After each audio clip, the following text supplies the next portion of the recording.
The news at 10. First, the highlights. Lagos State government warns against illegal waste dumping.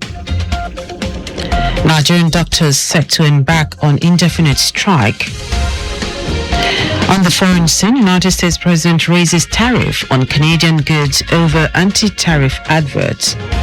And in sport, Rivers United secures spot at CAF Championship League group stage.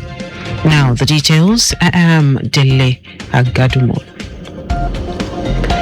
Lagos State government has warned residents against dumping of refuse on road median, saying anyone caught will face the wrath of the law. Commissioner for Information and Strategy, Benga Omotosho, gave the warning while reacting to questions on indiscriminate dumping of refuse across the state in Alausa, Ikeja. Omotosho frowned at the attitude of some residents who bring their waste to dump on the road in a bid to avoid paying PSP for evacuation. According to him, attitudinal change is key on the part of residents to complement government efforts in ensuring a cleaner environment. But all of those things that you are seeing, I will insist, there are things that are caused by what I call the human element. Why will people pack refuse from their homes and then they just go and drop it on the road? Why is it that every home should not have refuse bins where people can just put their refuse and then the PSP people will come around? While acknowledging the lackadaisical attitude of some PSP operators, the commissioner warned that those found wanting will also be sanctioned. Lagos State government has reiterated its unwavering commitment to the fight against cancer and promotion of preventive health care for women and families across the state. Wife of Lagos State Governor Ibijoke Sanwo-Olu stated this during the Lagos Pink Alliance mega outreach organized by the Nigerian Cancer Society Lagos State chapter.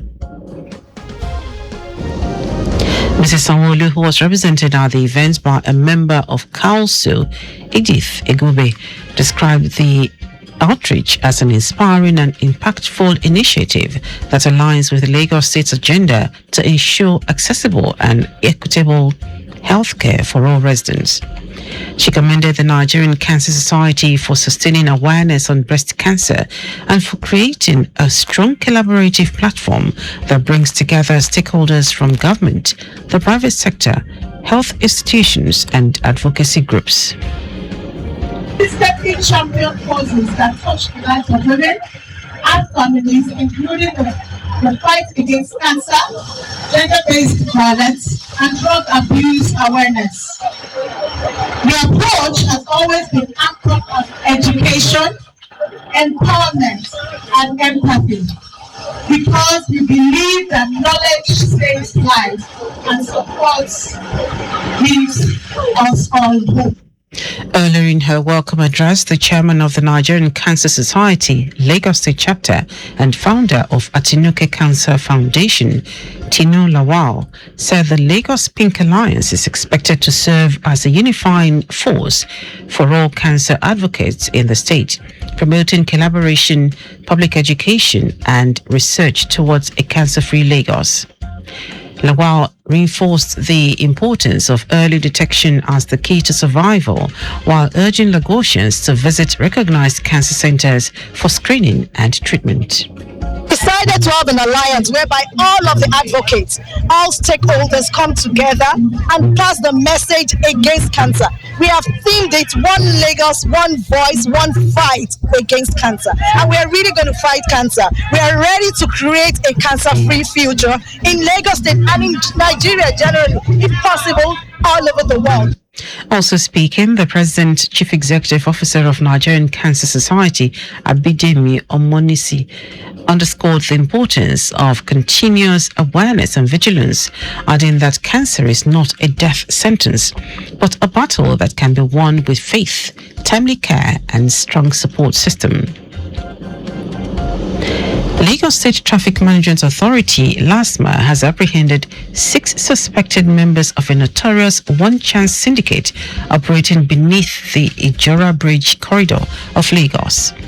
The arrest was made during a joint interagency enforcement exercise aimed at dismantling illegal garages and parks operated by commercial transporters, as well as the removal of unauthorized shanties and criminal hideouts around Apapa Road, Costain, and Ijora Underbridge.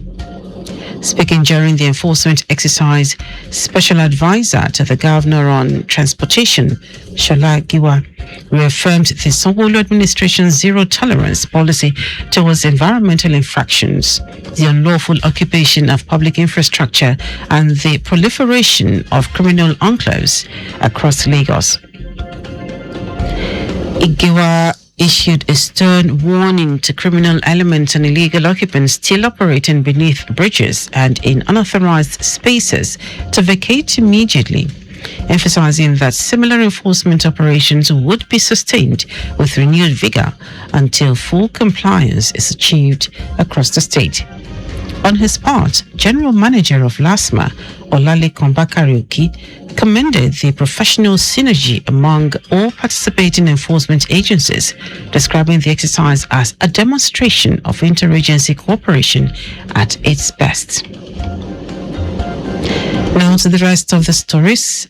The Nigerian Association of Resident Doctors, NARG, says it would embark on a nationwide indefinite strike starting from November 1, following the expiration of a 30-day ultimatum earlier issued to the federal government.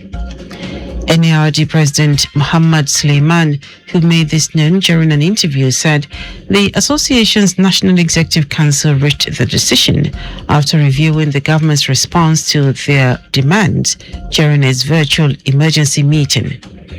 He noted that the strike notice would be formally issued within 24 hours as mandated by the NEC. NARG had on September 26 given the federal government 1 month to address a series of unresolved issues affecting the welfare and training of resident doctors and medical officers across the country. The Joint Committee of the Senate and House of Representatives on Constitution Review has unanimously approved the creation of an additional state in the Southeast Geopolitical Zone, increasing the region's total to 6. The decision was reached during a 2-day retreat in Lagos, where the committee reviewed 55 proposals for state creation across the country. Currently, the Southeast has 5 states. This is fewer than the 6 or 7 that make up other geopolitical zones. The session, chaired by the Deputy Senate President, Barau Jibrin, and co-chaired by the Deputy Speaker of the House of Representatives, Benjamin Kalu, deliberated extensively on the matter. Kalu, among other lawmakers who had consistently championed the demand for an additional state for the region, reiterated that the request was anchored on principles of equity, justice, and fairness. Now to foreign news. United States President Donald Trump says he is increasing tariffs on goods imported from Canada by 10% after the province of Ontario aired an anti-tariff advertisement featuring former President Ronald Reagan. The US president called the advert a fraud and lashed out at Canadian officials for not removing it ahead of the World Series Basketball Championship in a social media post on Saturday. Ontario's Premier Dominic LeBlanc said he would take it down to allow trade talks with the US to proceed after Trump withdrew, but that it would still run in the US over the weekend. Canada is the only G7 country that has not reached a deal with the US since Trump began seeking to charge steep tariffs on goods from major trading partners. The US has already imposed a 35% levy on all Canadian goods, though most are exempt under an existing free trade agreement. Now, sports. Rivers United has sealed a historic qualification for the CAF Champions League group stage after overturning a first leg deficit to defeat Mozambique's Black Bulls 3-1 at the Godswill Akpabio Stadium in Uyo, Akwa Ibom State. The victory makes Rivers United the first Nigerian Premier League side to reach the group stage of the continent's Premier Club competition since Lobby Stars achieved the feat in the 2018-2019 season. The breakthrough came in the 15th minute when Wasiu Falolu put Rivers United ahead with a composed finish to level the aggregate score. Rivers United will discover its group stage opponents when the draw is held on November 3 in Johannesburg, South Africa. And that ends our news at 10. Just before we go, maintain adequate distance from the vehicle ahead of you to avoid collision. You can follow us and like all our various social media platforms: X at Traffic Radio 961, Facebook Lagos Traffic Radio 96.1 FM, Instagram Lagos Traffic Radio 961. Subscribe and watch news and programs live on YouTube at Traffic Radio 961. Visit our website on www.trafficradio961.ng. You can also listen to Lagos Traffic Radio 96.1 FM live on My Lagos app for timely updates.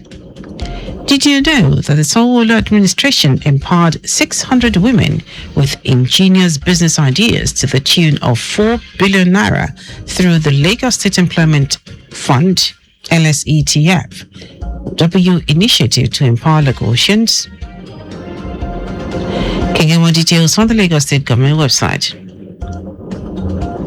To end the news, share the highlights of the major stories. Lagos State Government has warned residents against dumping of refuse on road median, saying anyone caught will face the wrath of the law.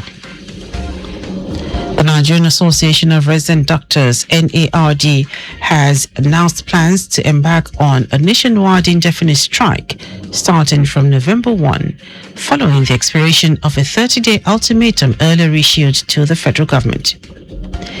We also told you that United States President Donald Trump has confirmed that he is increasing tariffs on goods imported from Canada by 10% after the province of Ontario aired an anti-tariff advertisement featuring Ronald Reagan. And in sport, Rivers United has sealed a historic qualification for the CAF Champions League group stage after overturning a first leg deficit to defeat Mozambique's Black Bulls 3-1 at the Godswill Akpabio Stadium in Uyo, Akwa Ibom State. For contact with the newsroom, send a message to info@trafficradio961.ng. That ends the news broadcast compiled by Zainab Adebeshi. I am Dele Agadumo. Good morning. Thank you for listening.